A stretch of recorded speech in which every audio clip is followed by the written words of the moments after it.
Hello, my name is Eugene Oliver, and I'm here to present the marketing plan for the PlayStation 5 console.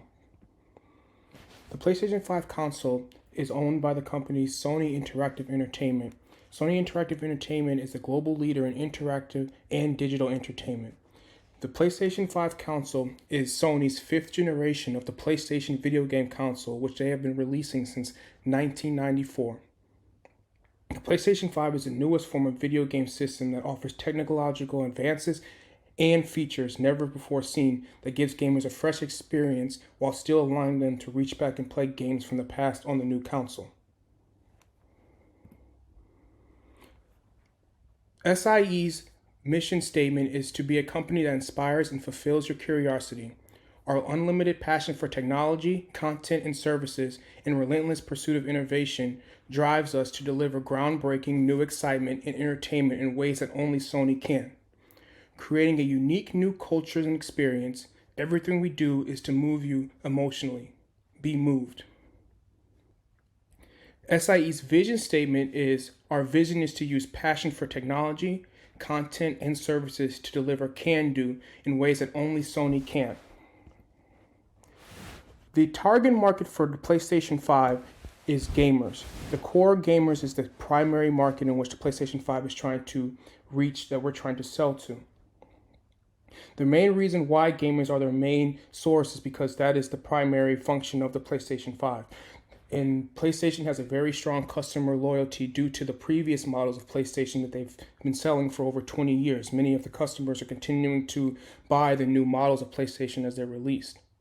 Those who typically that PlayStation is targeting for the PlayStation 5 are those that play over 5 hours a week and are pretty committed to playing video games, as well as using it as a form of social interaction through headset or IMs or chats or parties or multiple forms of media. And the core demographic are men that are aged 17 to 40. That's the core demographic of people that are looking to buy the PlayStation 5. As well as geographically, the core market for the PlayStation 5 is the United States, Europe, and Japan.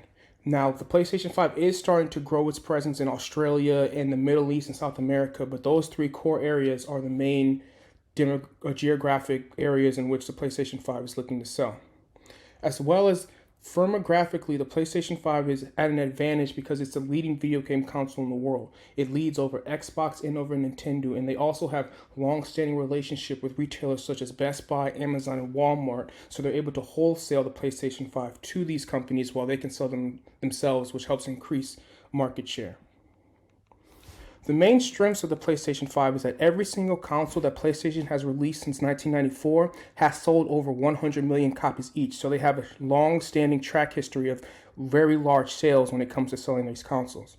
As well as the fact that they have very good distribution. Like I said earlier, they're able to send the PlayStation 5 internationally throughout the world. And they have multiple headquarters in California and in Japan. And they've also gained significant market share over their primary competitor, which is the Xbox Series. Some of their main weaknesses is that the games are pretty high priced. The console runs over $400 and the games can run $60 each, which may not be affordable for every single customer that may want it. As well as the fact that it requires frequent hardware updates and system software updates, which take away from time that the gamers could be playing. Some of the opportunities that PlayStation has is that it can create a larger presence in virtual reality, which is starting to become a lot more popular, and it can create a new avenue of revenue for the company. They're starting to emerge in economies like India, Brazil, and South Africa, which will help them gain further market share. And they also have free-to-play games on their PlayStation Store, which is allowing for customers that may not be able to afford the more expensive video games are still able to play the PlayStation 5. Their main threats are their primary competitors, which are Xbox and Nintendo. These companies also create consoles which are direct competitors to the PlayStation 5, which cut into their market share, as well as the fact that there's the rising cost of raw materials, which it takes to develop the PlayStation 5, which also poses a threat to their profitability. Some of the market research ideas that are quantitative that PlayStation should put in place to target the market base would be to do surveys. What they can do is whenever someone logs on to their game, they can just ask them from 1 to 10, how would you rate the PlayStation 5's graphics system in comparison to the previous PlayStation 4? That's another way in which you can get quantitative data. You want to get the averages of all the numbers and the averages of all the results that you get from these surveys to better improve your product. Another way would be a correlational research study. So say, for example, if PlayStation wants to see how long are gamers the most active online, then what they can do is they can put meters on their servers to see what times that PlayStation users are most active online. And what they should do is not make an announcement to let the gamers know that they're evaluating their player time, so then that they can get a purely natural environment, and they're not having players trying to game the system or try to play during certain times to affect the data that's being affected from the study. A qualitative research method would be focus groups. So what PlayStation can do is they can compile customers and they can bring them together and play them an ad.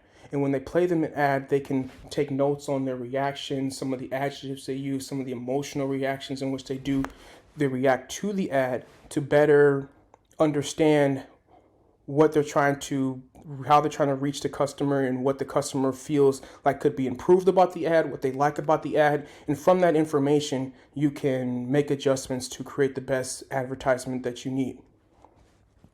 The next process that you can do is a qualitative market research, which is an individual interview. A lot of times what PlayStation will do is they'll send the PlayStation 5 pre-release to influencers that have a very large following on social media, and they'll ask them to play the game, and then they'll ask them to hop on a Zoom call with the executives at PlayStation to give their personal opinion on the system, see if there's anything they can improve, things that they like, things that they like to market. And then what they'll also do is they'll ask the influencers to post a review on their own social media page. And sometimes these social media pages have millions of followers worldwide. So if you can get an influencer to post a positive review about your product on their page, that can help drive engagement, and it can help drive more customers to the product.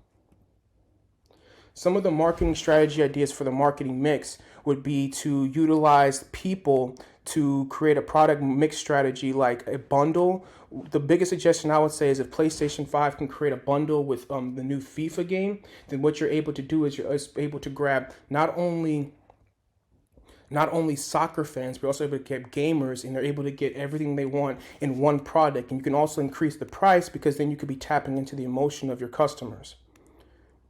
The next thing would be competitive pricing. The main thing would be to just keep an eye on your competitors like the Nintendo Switch, the Xbox Series X. You want to make sure that your price is very similar to theirs. Because PlayStation has a superior product to Xbox, they can charge a little bit more than Xbox does, but still able to still bring in customers. And the other thing would be also to do price skimming. And price skimming is basically for certain promotional holidays or when the new model of the PlayStation is released, you drop the price for particular times just to help drive more customers and take advantage of certain times in which you might be able to get more buyers to the product.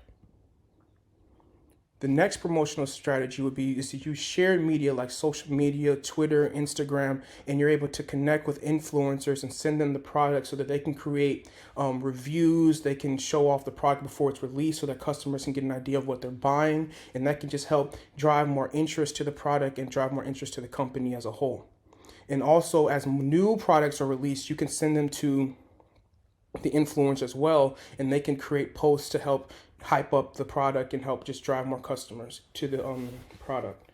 The next thing would be using paid media. So that's just like 15 to 30-second ad commercials that you put on television during very popular events like the Academy Awards, sporting events, things that get millions of viewers on cable television. If you're able to make a PlayStation ad, you're getting your advertisement seen by millions of customers countrywide and sometimes worldwide.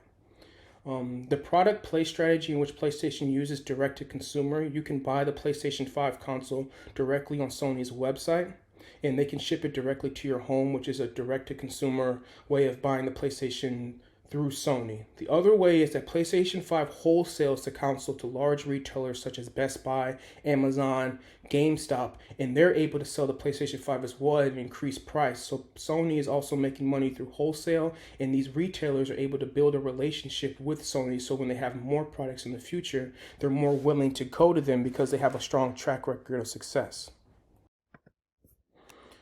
The next slide is key performance indicators, or KPIs. The main KPIs for PlayStation 5 would be the overall console sales as long as the game sales that are used to play on the console.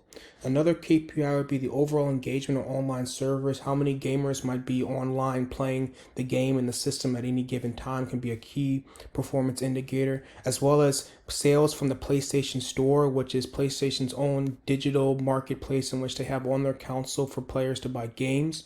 The other one would be just overall users who buy the games, promotional success, the way that advertisements and other promotional marketing things that PlayStation puts out, the engagement that comes from that, the amount of social media engagement that PlayStation has is often correlated with sales. And then the behavior of competitors. If you start to see Xbox and Nintendo starting to react to things that PlayStation is doing, then that must mean that they're doing things correctly. And that's the end of my presentation. These are my text references, and these are the references for all the photos in which I used.